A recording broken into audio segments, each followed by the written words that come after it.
Olá, pessoal! Hoje nós vamos fazer uma explicação, vou fazer para vocês uma explicação do segundo cronograma de atividades que eu passei para vocês, ok? Nós ainda permanecemos em quarentena, infelizmente, então eu passei uma série de atividades pensando em uma semana, tá? Uma semana de atividades para vocês. Eu vou passar sempre dessa forma, tá? Sempre atividades semanais, tá bom? Então, nós vamos aí para a explicação das atividades de língua portuguesa. A primeira atividade era assim: releia o texto A Roupa Nova do Rei, das páginas 156 a 158, de acordo com o que conversamos em sala de aula e releitura realizada, responda as questões da página 159. Esse é o texto para vocês relembrarem da Roupa Nova do Rei, e vocês teriam que responder este questionário da página 159, tá? Alguns alunos já fizeram em sala de aula, porque, se eu não me engano, essa foi a última atividade que nós trabalhamos. Então, alguns já fizeram. Quem já fez, legal, depois a gente faz a correção. Quem não fez, aproveita agora para fazer, ok? A nossa segunda atividade era assim: procure em dicionário virtual ou físico o significado das palavras solicitadas na página 160. Responda na apostila ou em folha avulsa. Na nossa página 160, vocês vão ter essa atividade assim, ela tá toda em branca. As palavras que vocês vão ter que procurar no dicionário para colocar aí nesse espaço são as palavras que estão na atividade de língua portuguesa 1.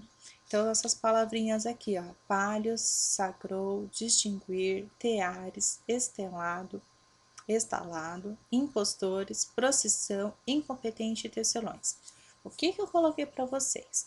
Vocês vão ter que procurar no dicionário virtual ou no dicionário físico o significado dessas palavras. O significado delas vocês vão colocar na apostila ou no caderno pautado, numa folha avulsa. Eu não sei qual é o espaço que vocês vão ter na apostila de vocês. Se vocês acharem que não vai caber responder na apostila, escreve no caderno pautado. Se vocês acharem que dá para escrever na apostila, melhor ainda, ok?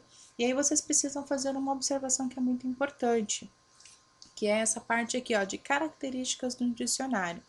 Geralmente as palavras no dicionário, elas são dispostas para gente por ordem alfabética e ela tem outras informações além do significado da palavra. Ela mostra para gente se é um substantivo, se é o artigo, se é verbo, se não é verbo, se está no singular, se é plural, se é feminino, se é masculino.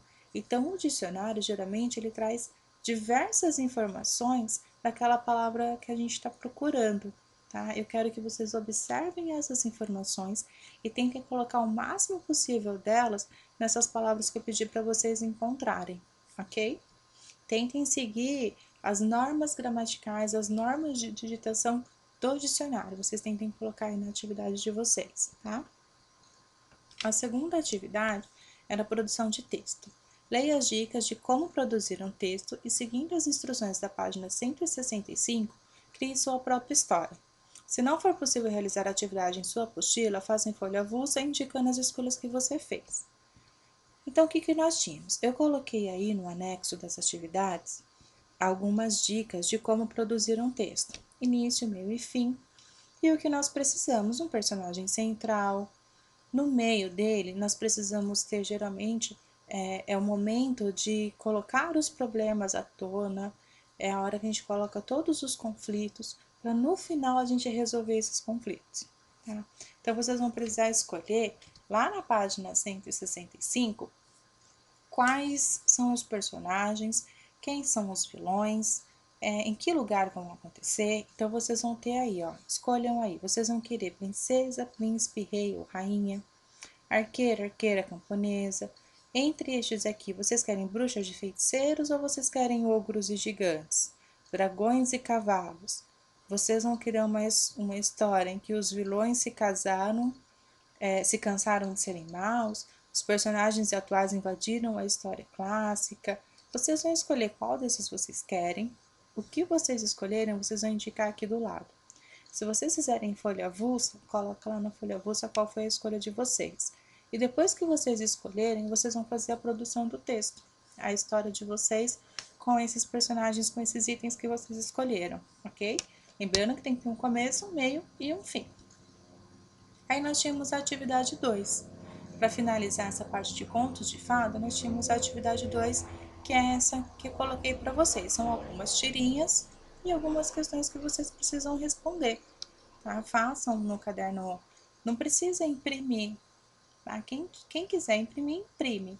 Quem não quiser, quem não tiver condições de imprimir, é só colocar as respostas no caderno na folha avulsa, ok? Coloca lá, caderno pautado 1, questão 1, letra A, e a resposta de vocês, letra B, a resposta de vocês, e assim por diante, tá? Vocês tinham todas essas questões.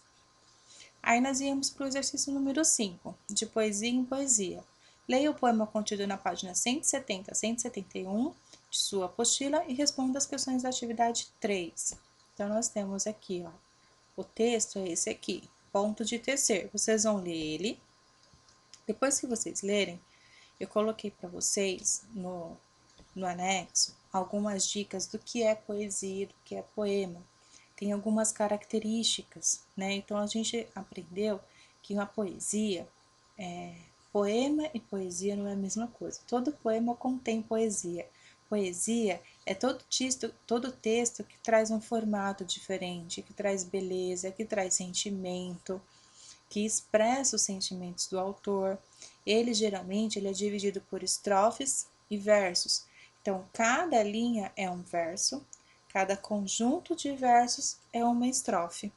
De uma estrofe para outra existe um espaço, tá? Então, depois que vocês lerem este texto, eu quero que vocês respondam a minha atividade que está anexa, que é essa aí, são 5 questõezinhas, ok? Aí a gente finaliza a parte de português para essa semana.